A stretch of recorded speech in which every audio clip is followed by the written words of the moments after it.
रानीगंज के आनंदलोक अस्पताल में रविवार को 20 और नए आईसीसीयू बेड का उद्घाटन अखिल भारतीय मारवाड़ी महिला सम्मेलन के जोनल प्रमुख स्वीटी लोहिया और मेजिया अंचल के तृणमूल कांग्रेस नेता मलय मुखर्जी ने फीता काटकर किया।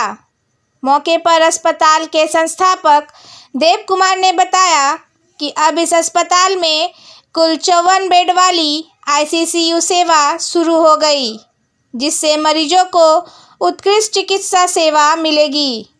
देव कुमार सराफ ने कहा कि वह पिछले 28 वर्षों से इस क्षेत्र में आम लोगों की चिकित्सा सेवा के लिए वो कार्य कर रहे हैं।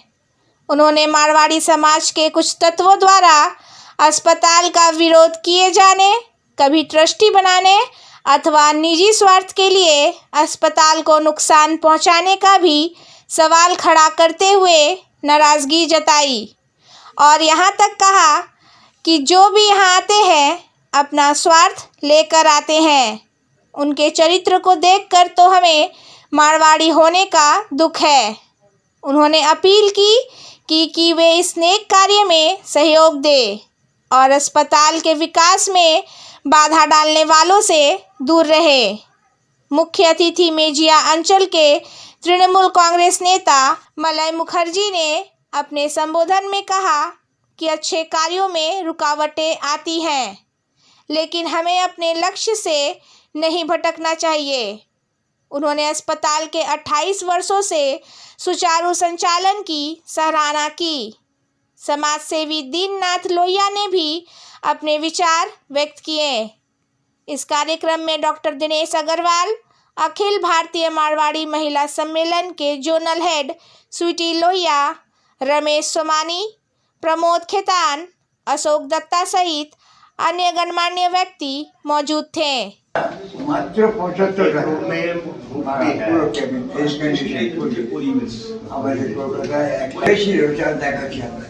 ঠিক আছে, আমি তো দেখেছি। এটা দেখুন বললেন, এটা তার মনের কথা। দীর্ঘদিন উনি মানুষের জন্য কাজ করছেন। স্বাভাবিকভাবে যখন একটা আমরা জীবনের শেষ প্রান্তে আসি এবং আসার পর দীর্ঘ একটা কাজ করার পর উনি ঠিক হয়তো বলছেন ওনার কোনো জায়গায় যে আমাকে ভালো না বলুক, আমার কাজের সমালোচনা বা বদনাম যেন না হয়, সেটা ওনার মনে হয়েছে এবং মনের জন্য হয়তো অনেকে অনেক কথা উনি বললেন। তো সেটা আমি বলবো যে আমরা সবাই, ওনার বয়স হয়েছে, বয়সের জন্য ওনাকে আমরা উনি যেটা বলেছেন সেটা আমরা কেউ কিছু মনে করবো না, কারণ আমাদের কাছে সবাই সমান, সব মানুষই সমান। এবং উনি যখন এই হসপিটালটা তৈরির কথা ভাবেন তখন কিন্তু কোনো কাস্টের বা কোনো জাতি সমূহের বা কোনো ইয়ের জন্য ভাবেননি। উনি ভেবেছিলেন সবাই এখানে আসবে, সবারই চিকিৎসা হবে, সবাই জীবন পাবে, এই ভাবনা নিয়ে এসেছিলেন। তো আমিও দীর্ঘদিন হয়তো এখানে এর সাথে যুক্ত ছিলাম না। পরবর্তীকালে আমাদের বাঁকুড়ার আমার এক ভাই আছে, উনি এখানে থাকেন এবং থাকার পর আস্তে আস্তে আস্তে আস্তে আস্তে আস্তে এখান সম্পর্কে আমি জানতে পারি এবং জানতে পারার পর উনি আমাকে ইনভাইট করেন। ইনভাইট করার পরে আগে আমি একটা দুটো প্রোগ্রামে এসেছিলাম, আজকেও সেভাবে এসেছি। আমার যেটা মনে হয়েছে যে সত্যিকারের এই যে জিনিসটা রয়েছে এখানে হয়তো আমরা একই ব্যবসায় যারা যুক্ত, হয়তো এরকম নার্সিং হোম বা হসপিটাল এখানে রানিগঞ্জে অনেকেই রয়েছেন এবং তাদের হয়তো খারাপ লাগছে, লাগাটা স্বাভাবিক, যে এখানে হয়তো কিছু কম পয়সায় গরিব মানুষের ট্রিটমেন্ট হচ্ছে বা গরিব মানুষের ট্রিটমেন্ট হবে বা আগামী দিনে ভালো হবে, সেই কথাটা চিন্তা করে সবাই ব্যবসায়িক ভিত্তিতে এটাকে যাতে না হয়, এটার জন্য বদনাম যাতে করা যায়, এরকম একটা চিন্তা ভাবনা নিয়ে একটা অ্যাটমসফিয়ার তৈরি হয়েছে। আমি বলবো যে আমরা সবাই যারা এখানে এসেছি, আমরা যদি দেখুন, আমরা যদি ঠিকভাবে চলি, আমরা যদি সৎ পথে চলি, আমরা যদি ন্যায়ভাবে চলি, তাহলে আমাকে আটকানোর ক্ষমতা কিন্তু কারণ নেই। এটা কিন্তু আমি বিশ্বাস করি যে আমি যদি নিজে ঠিকভাবে চলি, আমার নিজের জায়গা যদি ঠিক হয়, রাস্তা যদি ঠিক হয়, আমাকে আটকানোর ক্ষমতা কারণ নেই। সাময়িকভাবে হয়তো আমাকে কেউ বাধা দিতে পারে, সাময়িকভাবে কেউ আটকাতে পারে, বাট ফরএভার এটা কোনোদিন হতে পারে না, এটা হবে না। তো আমরা যারা আছি তারা সবাই মিলে যদি চেষ্টা করি, বর্তমানে আগের যে অবস্থা ছিল বর্তমানে অনেক ভালো হয়েছে। রিসেন্ট 6 মাসে এই হসপিটালের অনেক ভালো ইয়েতে এসছে।